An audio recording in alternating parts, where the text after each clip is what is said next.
Anyway, mga kababayan, dakuin na ho natin yung tungkol sa hindi pagsipot ng Vice Presidente, mga bossing. Dakuin na natin, pag-usapan na natin yung hindi pagsipot ng Vice Presidente. No po, doon sa NBI. Kala ko matapang sila eh. Akala ko 100% a-attend at ipapaliwanag at kaya nilang ipaliwanag yung mga sinabi ni VP Sara. Alam niyo po kung ano yung dahilan kung bakit po pinapatawag sa NBI si VP Sara? Ito po ay kaugnay, mga kababayan, doon po sa pagbabanta na kanyang binitawan, no? Nung siya ay nandoon sa detention cell ng Kongreso, mga bossing. Sabi niya doon, mga kababayan, no? Kapag ako ay nategi, meron na akong inutusan para wag tigilang tegihin si Marcos, si First Lady Lisa Marcos, at si Martin Romualdez na House Speaker, no? Ayan, tatlo po, presidente, asawa ng presidente, at pinsan ng presidente, mga kababayan. Pinagpapaliwanag si VP Sara. Kaya lang po, mga bossing, mamili kayo. Ano ang dahilan kung ba't hindi pumunta? Hindi pa kayang ipaliwanag? No? Natatakot magpaliwanag? Ano? Or alam nilang talagang mali sila? Mamili ho kayo doon, mga boss, no? Ako kasi yung sinasabi po na hindi nakadalo kasi late na daw po na natanggap yung pag-cancel, mga kababayan, ng Quadcom. Hindi ho ako naniniwala doon eh. Kasi ho, mga bossing, 18 oras, no? Magmula ngayon, umatras tayo, 18 oras, mga kababayan. Yung pagitan ho, 18 oras ang pagitan, mga bossing, no? Simula nung nagkaroon ng press conference yung Quad Committee. Bakit po? Para ipaliwanag nila na cancel muna sila para bigyang daan po, mga kababayan, yung NBI. Sa 18 oras na yon, kung buo sa isip ng ating Vice Presidente, mga bossing, yung pagpunta niya doon sa Commonwealth, o batasang pambansa, o sa Congress, mga kababayan, doon ba? Napakadali lang pong rumekta, no? Doon sa Pasay, na pansamantala po na opisina ng NBI. Kung sakali, ngayon ko lang nakita, sige, rekta na lang ako doon. Doon pala eh. Kung totoo, na alam na po nila ang kanilang isasagot, mga bossing. Ano po, eto po yung balita dyan, Documents initiated sa investigation. Mga kasama, good morning. Thank you sa inyong presence this morning. We are expecting the Vice President to appear at 9 o'clock. Actually, nagpadala na ng advance party and check the premises early this morning. But then, dumating dito ay si Attorney Paul Lee. Bakit biglang laganap ang droga ngayon? Bakit ganyan ang topic ninyo? Ito, may topic tayo dito.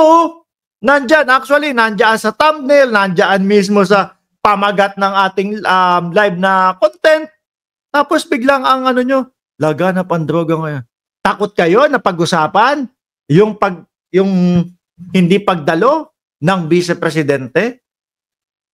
Takot kayo na pag-usapan, no? Hindi nyo kayang sagutin, no? Hindi nyo kayang sumabay. No?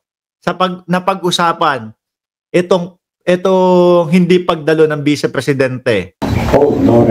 Ako kasi, mga kababayan, hindi ho ako naniniwala. No? Hindi ho ako naniniwala na ngayon ko lang nalaman eh. Late na nung nalaman ko eh. Kasi po, mga bossing, same lang din po. Masyadong malapit po yung lugar nung dalawang yung Commonwealth at Pasay. Rekta ka dun. No? At sa rami-dami. Sa dami-dami nila. Pamilya niya pa lang eh. Malamang nakatutok ito sa Quadcom. At kapag po, mga kababayan, sila yung talagang nasa hot seat, kada po may mga press conference, yung mga quad committee na yan, malamang po nakanganga sila, nakatutok sila. Hinihintay ho nila mga bossing kung ano ang sasabihin nung quadcom na yun. Di ba? Malamang inaabangan po nila yan, minuminuto. Stress po sila dyan eh. Oh, tapos sasabihin, late na naming na ano. Paano yung ibang mga kasamahan nila dun? Ilan? Sa security pa lang, 400 mahigit. Ang security ni Inday Sara Duterte, walang nakapagsabi doon. Di ba? Para dahilanan tayo, mga kababayan, na late na. Ako ho talaga, naniniwala ako, mga bossing, alibay na lang po ito. No? Kunyari na lang po ito, mga bossing. Same lang po nung sa mga ginagawa nila doon sa Quadcom.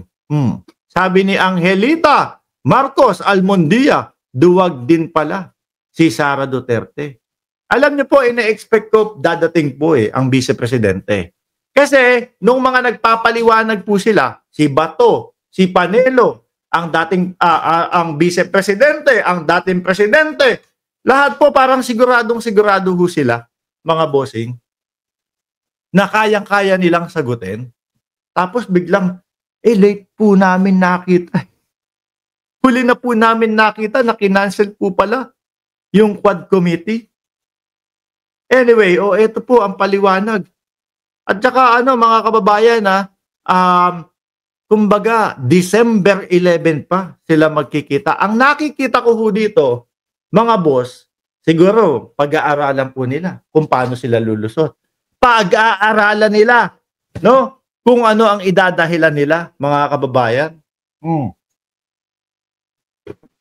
Pero mga boss, no? Siguro sabi ni Director Jimmy Santiago, hindi sumipot eh. Parang may nakita akong balita na re-recta na sa Department of Justice pero hindi pa ako 100% na sigurado doon. Pero ang nakita ko ho, mga bossing, ang nakita ng ating team, no? Ito pong alibay ng ating vice-presidente. Ito po mga kababayan. Ayan. Medyo basahin natin. Pag nilakihan ko ba to? Ayan. Sabi dito, ayan, sulat ng vice-presidente. Game. Sulat ng kampo ng vice-presidente. Dear Honorable Santiago and Mr. Ricarte, by way of special appearance and without prejudice of jurisdiction issue, we write for our client